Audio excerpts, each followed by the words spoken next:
Assalamualaikum warahmatullahi wabarakatuh.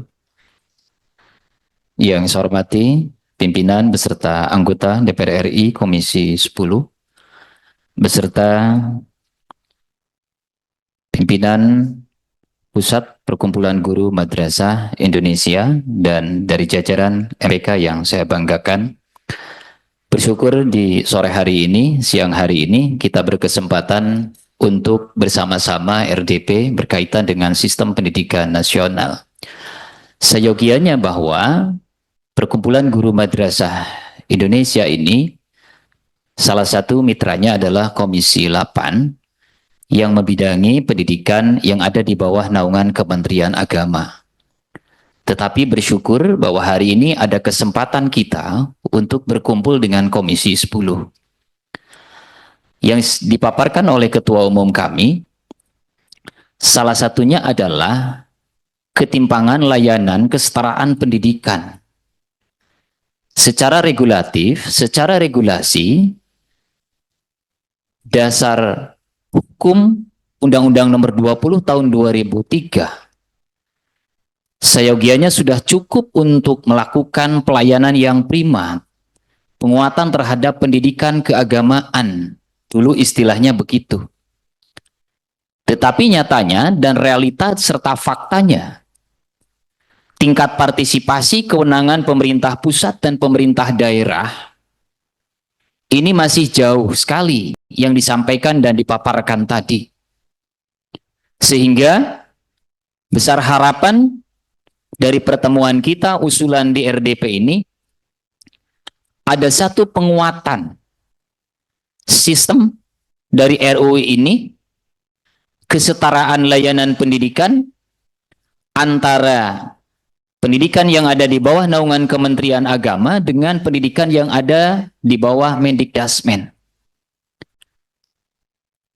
Kalau saya lihat dan cermati di pasal-pasal RUU Sisdiknas ini, bahwa RA, MI, MTS, dan MA itu dulu dikatakan pendidikan yang setara.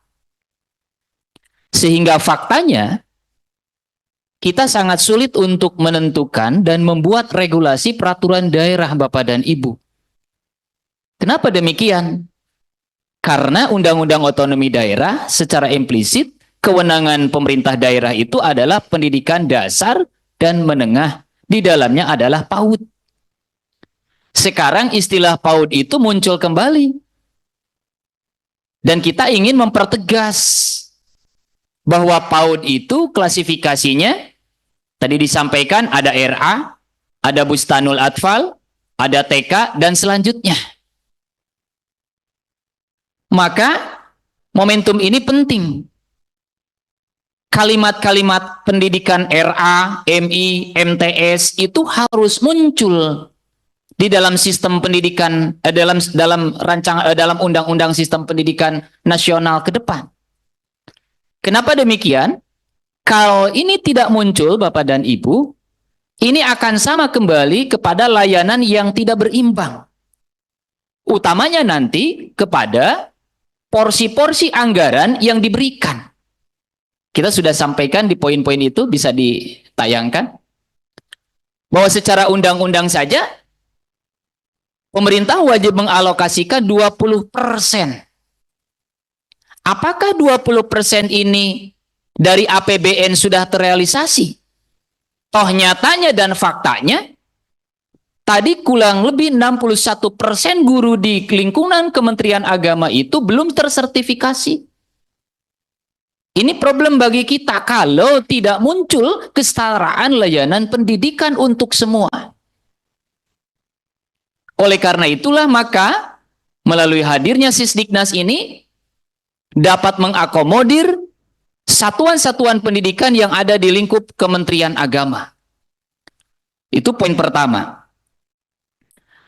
Lalu poin kedua, selain tadi mempertegas eksistensi secara eksplisit pendidikan-pendidikan yang ada di Kementerian Agama, ditunjang dengan 20% yang berimbang alokasinya, meski jumlah pendidikannya sangat berbeda antara Mendikdasmen dengan Kementerian Agama. Tetapi kita bisa lihat data tadi berkaitan dengan jumlah pendidikan swasta di berbagai daerah. Kalau Bapak dan Ibu turun ke daerah bisa kita lihat. Faktanya banyak sarpras pendidikan swasta ini masih membutuhkan perbaikan.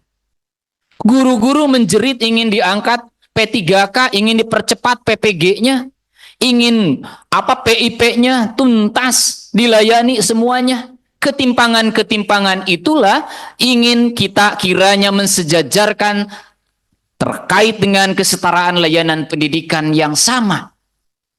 Sehingga poin-poin penting itu kita nyatakan di dalam di dalam rekomendasi pasal per pasal yang sudah direkomendasi oleh Perkumpulan Guru Madrasah.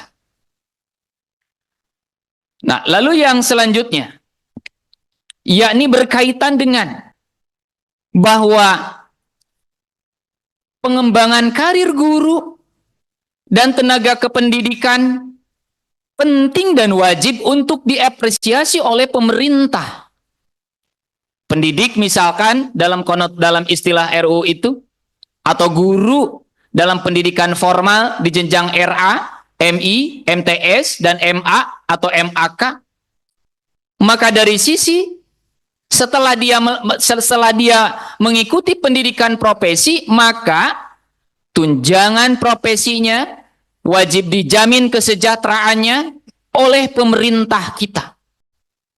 Dan kita ingin bahwa kesetaraan dan kesejajaran yang sama pelayanannya antara Mendikdasmen dengan Kementerian Agama. Tadi yang disampaikan oleh Ketua Umum berkaitan dengan yang paling utama adalah support anggarannya. Dari sisi regulatif regulasi ini sudah begitu banyak sekali. Yang terpenting bagi kita adalah bagaimana kesetaraan pendidikan, layanan pendidikan bermutu untuk semua, keadilan pendidikan untuk semua, antara pendidikan yang ada di Mendikdasmen dengan pendidikan yang ada di lingkungan Kementerian Agama. Termasuk secara eksplisit, sekali lagi, secara eksplisit bahwa nama satuan pendidikan itu yang ada di lingkup Kementerian Agama muncul menjadi sebuah undang-undang di sistem pendidikan nasional agar tafsir-tafsir sampai ke daerah ini sesuai dengan yang kita harapkan. Jangan sampai lagi ketika kita menyusun peraturan daerah ini untuk memunculkan nama RA dan madrasahnya saja, Ibu, itu sangat susah dan untuk harus berkomunikasi dengan biro hukum yang ada di daerah. Kenapa demikian? Karena di Undang-Undang Otonomi Daerahnya mengisyaratkan begitu. Mohon ini menjadi catatan dan bahan untuk diskusi kita ke depan. Terima kasih. Assalamualaikum warahmatullahi wabarakatuh. Waalaikumsalam. Terima kasih dan juga apresiasi atas partisipasi teman-teman dalam penyelenggaraan sekolah swasta yang berbasiskan agama Islam. Dan mungkin ini teman-teman sebagai informasi dan juga masukan bagi kita, berarti ada undang-undang terkait dengan otonomi daerah, Undang-Undang 23 atau tentang pemerintahan daerah yang sebelumnya tidak masuk secara langsung dalam radar revisi RUU ini, barangkali juga jadi perlu kita evaluasi kembali ya, terkait dengan pembagian urusan dan kewenangan kota, kabupaten, provinsi maupun pusat. Karena ternyata tadi kalau teman-teman dari Majelis Pendidikan Kristen kan bosnya itu langsung tidak di bawah Kemenak kan, ikut Kemendikdasmen sekarang. Itu pun tidak adil gitu ya, karena tadi ada pertimbangan kemahalan daerah. Nah ini ada lagi tidak adil lain lagi, karena dengan adanya pengelolaan di bawah dua kementerian yang berbeda, ada hal-hal yang membuat mungkin khususnya pemerintah daerah ketika ingin membantu dianggap ini adalah kewenangan pusat gitu kan, di bawah Kemenak. Jadi mereka tidak bisa memberikan bosda atau mungkin memberikan bantuan PPG untuk guru agama di madrasah gitu kan ya. Baik, jadi ini masukan yang bagus-bagus sekali. Silahkan jika ada teman-teman yang ingin melakukan pendalaman atau juga ingin memberikan saran-saran, kami persilahkan.